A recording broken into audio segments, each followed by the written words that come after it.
He's been sending the signals. And tonight, he stood before the country and before the world and attempted to make his case for war on our elections.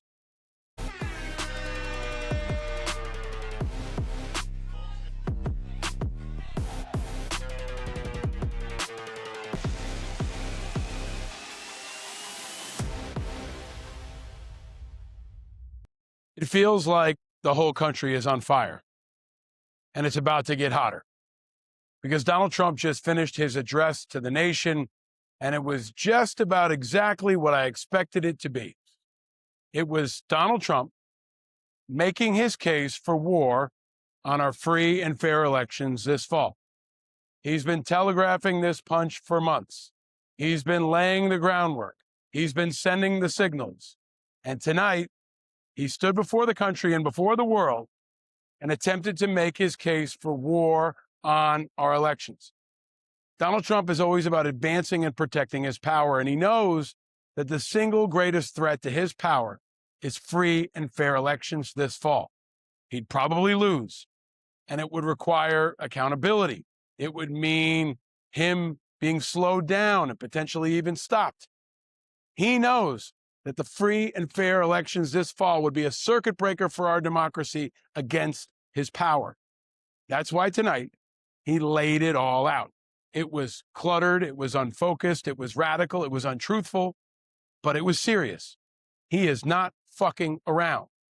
He is going to undermine free and fair elections in America this fall. And tonight, he attempted to make the case. The Democrats are not ready. The Republicans are definitely not ready or are complicit. And most of America's checked out. It's vacation time, or people don't want to hear this shit anymore, or they're just trying to breathe in all the smoke and figure out if their kids are going to have camp canceled tomorrow.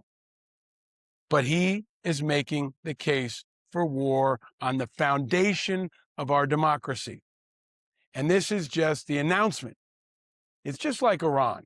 It didn't matter that it was unauthorized or it was unpopular or was even unconstitutional.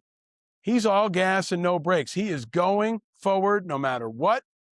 And that's what he told you tonight. He told you that tonight he is declaring war on our free and fair elections.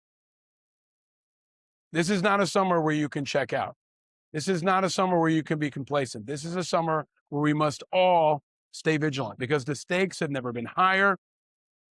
The soul of our democracy and the future of our country hang in the balance. I'll have more on independent Americans as I have for the last few months. I've warned you this was coming. I'll have more here on my social medias and on my TV appearances, but make no mistake, it's on.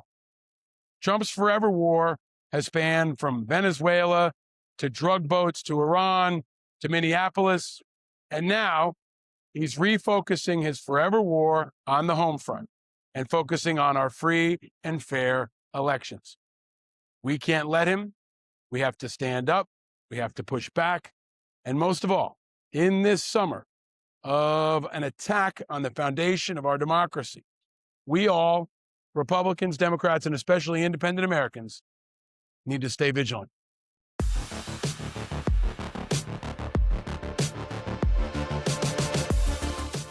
Will the president accept the results of November's election?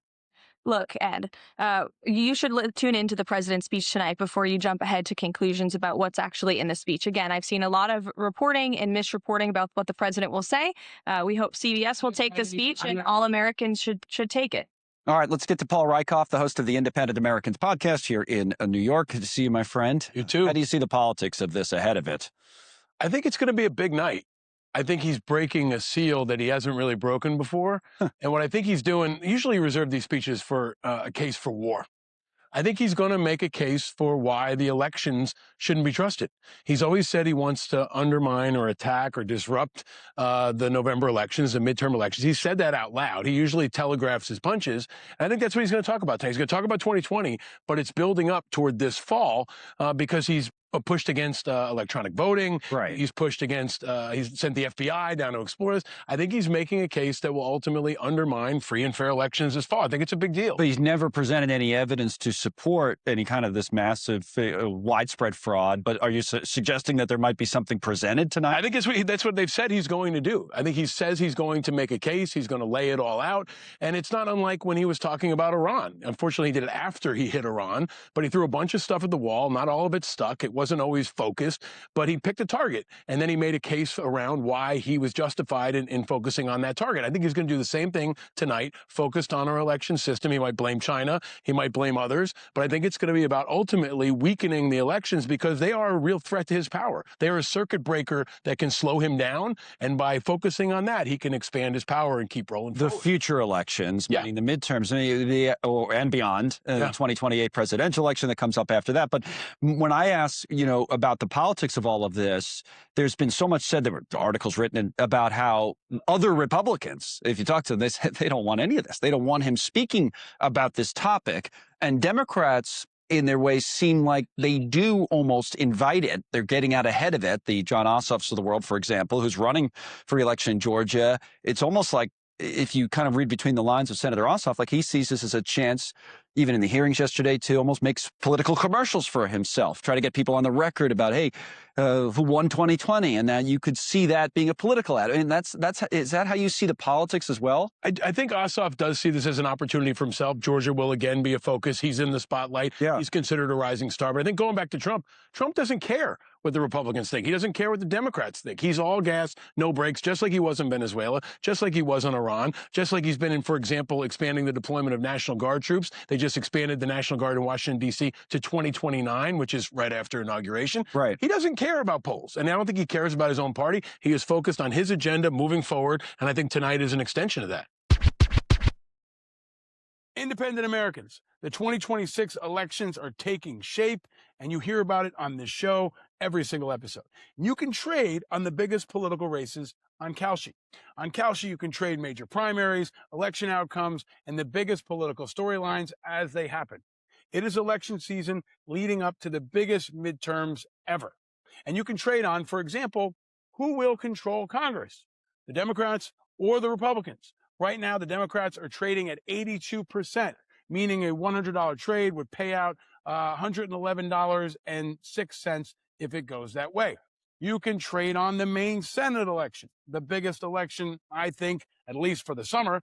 Will the Democrats win this Senate race, or will the Republicans and Susan Collins hang on?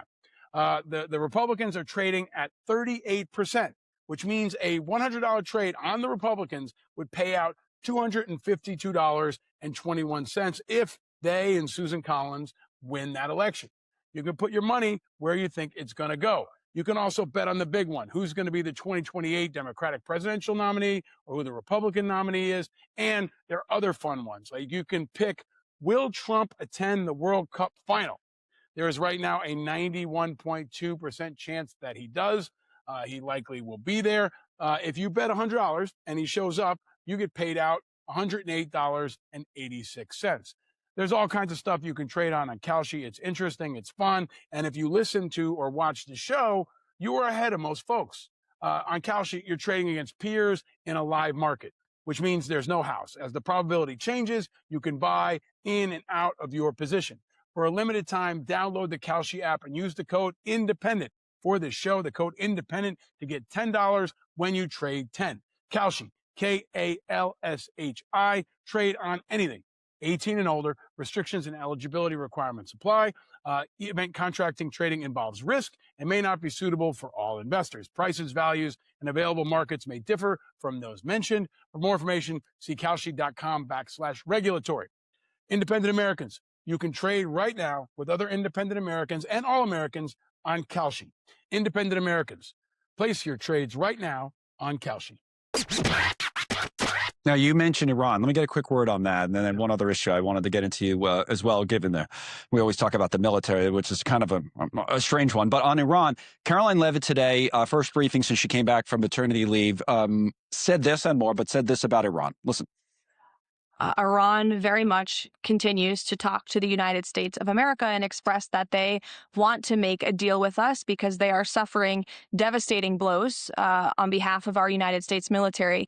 Iran can never obtain a nuclear weapon. That's why he launched Operation Epic Fury. They have suffered devastating blows to their military and their economy as a result. The president is always open and willing to diplomacy. He is the peace through strength president after all. Now, we've heard a lot of that type of commentary now for months. The New York Times had an analysis where they said in Iran, President Trump risks another American forever war, something obviously he promised to avoid. How do you see things? I think he's definitely in a quagmire, was developing into a quagmire. I've called it a sucking chest wound. It keeps pulling in our military. It's pulling in gas prices in our economy and now diesel prices. The impact on the global economy has been tremendous.